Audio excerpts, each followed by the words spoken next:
What's up, everybody?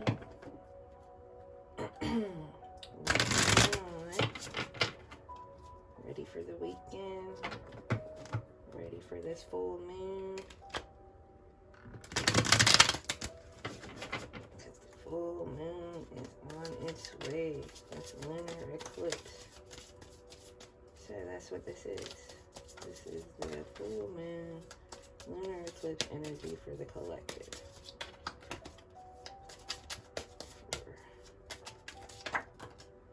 Thursday, June 4th. Is it the 4th? Yeah. And tomorrow's the 5th. Yeah, that's right. It's the eclipse on the 5th. Okay. So.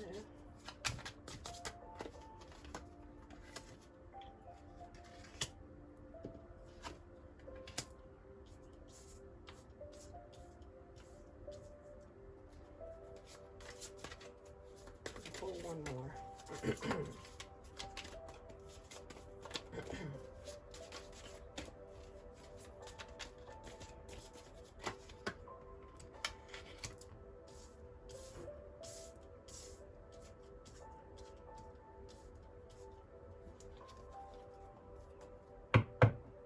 Alright.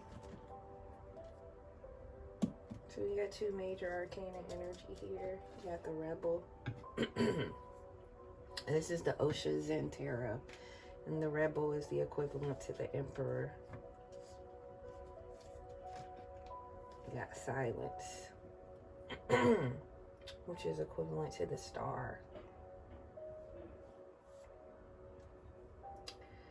So,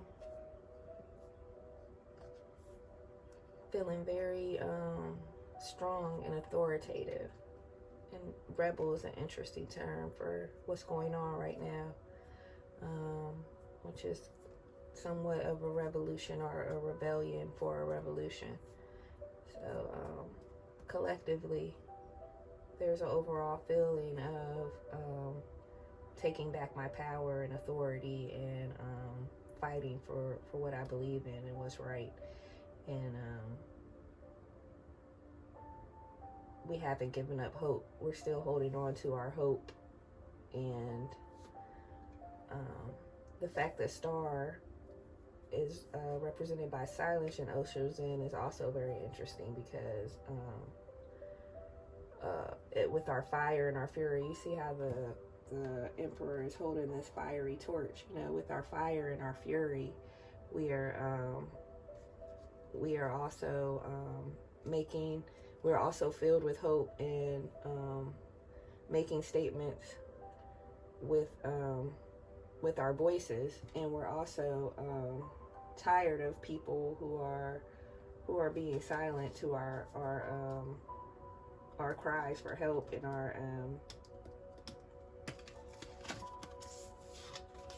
and our fight for justice, which a lot of people are taking part in right now. So we have clinging to the past and the burden.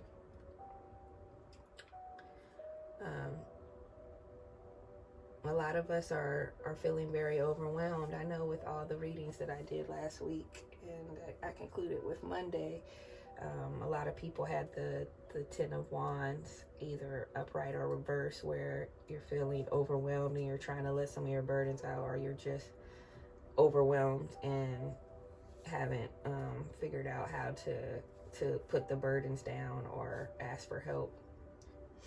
So a lot of us are still dealing with the feeling of being burdened, either by our circumstances or by the people that we allow to partake of our energy. So take stock of the people you have around you and if they're draining or fueling you. And it doesn't mean like if you have a friend who's going through a hard time that you turn your back on them. But if you have a friend who's consistently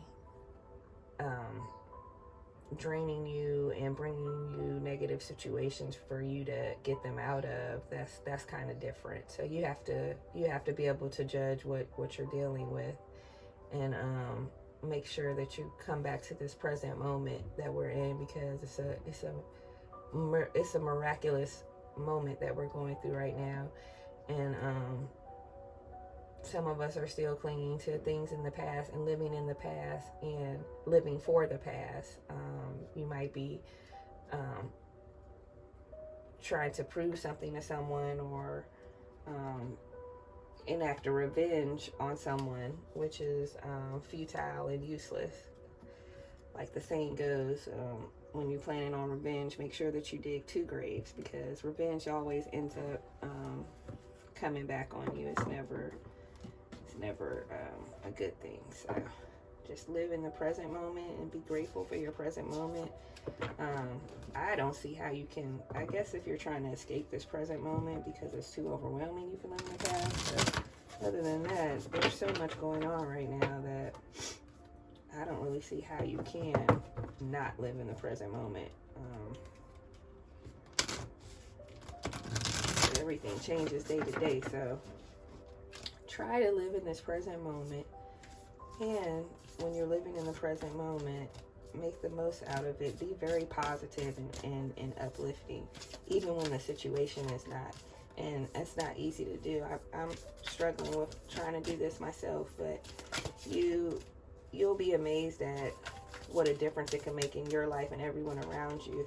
I notice when I'm talking about a negative topic, to my friends, the energy shift within them, and I'm like, why am I being the cause of somebody's energy coming down just because I want to talk about something that's, negative or polarizing, something that's in the news.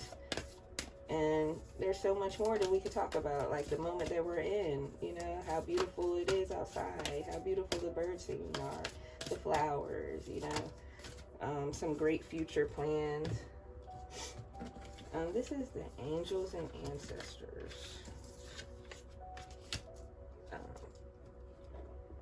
Not tarot.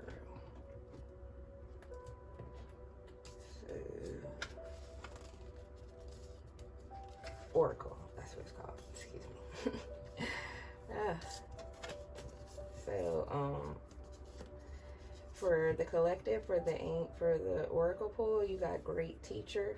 Learn from spiritual experiences. Star ancestor. Follow the voice of your soul. Stargazer. Set your sights higher. So these are really good cards, guys.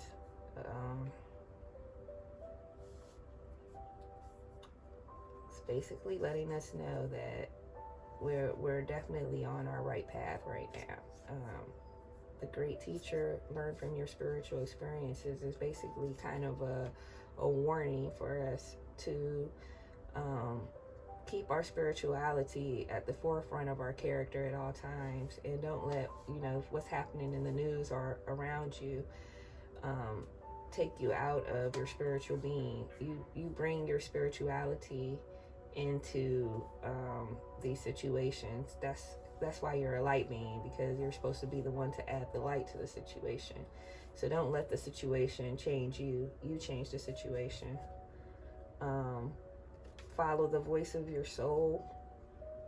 In order to follow the voice for your soul, you have to be listening to your soul. And in order to listen to your soul, you have to meditate and communicate with the other side. So make sure that you're, in prayer and meditation, and especially during, times of feeling stressed, that you do it even more. Sometimes it's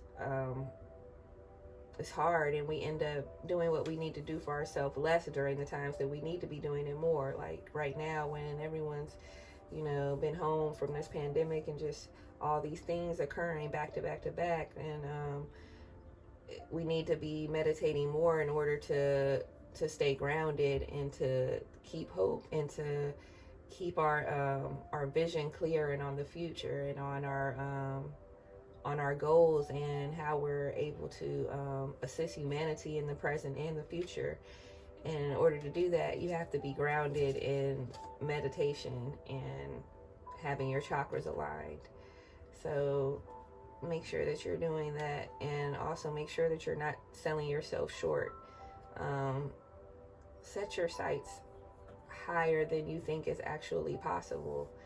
Like, because we are the ones that impose our limitations on ourselves. We don't even understand the full capabilities of our brains. So you have no idea what you could actually do. So set your sights as high as you possibly can fathom. You know, don't put any limitation on it. Don't even let gravity be your limitation. And I know that sounds crazy because you're like, what? Gravity is the law of nature. Yeah, okay. So there's nothing wrong with fantasizing though, right? Like if you fantasize that all of a sudden gravity didn't keep you on Earth and you can just float into the atmosphere and go see the stars and oxygen and all these things that are limiting you from being able to do that were not a problem anymore. And every night before you went to bed, you got to float into outer space and just float around the Milky Way galaxy. That would be so cool and so wonderful to just be able to see it. So me fantasizing about that doesn't hurt anything. And one day it might happen. So yeah, set your sights as high as possible. Now I'm not saying set your sights as high as my crazy fantasy of being able to fly into the Milky Way, but yeah, set it as high as possible. Like set it, oh, I'm gonna make world peace. I'm gonna cure cancer. I'm gonna be the president. I'm gonna do this. I'm gonna do the first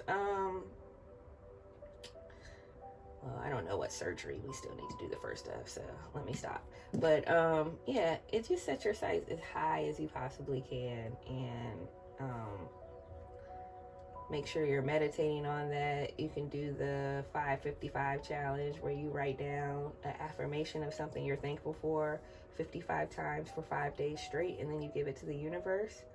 Like you could say, I'm grateful that I'm graduating from Harvard with honors, and you haven't even gotten accepted to Harvard yet, but you're putting it in the universe's hands, and then you're going to watch the magic happen. So that's what I have for you guys today. Thank you, love you, and enjoy this moon.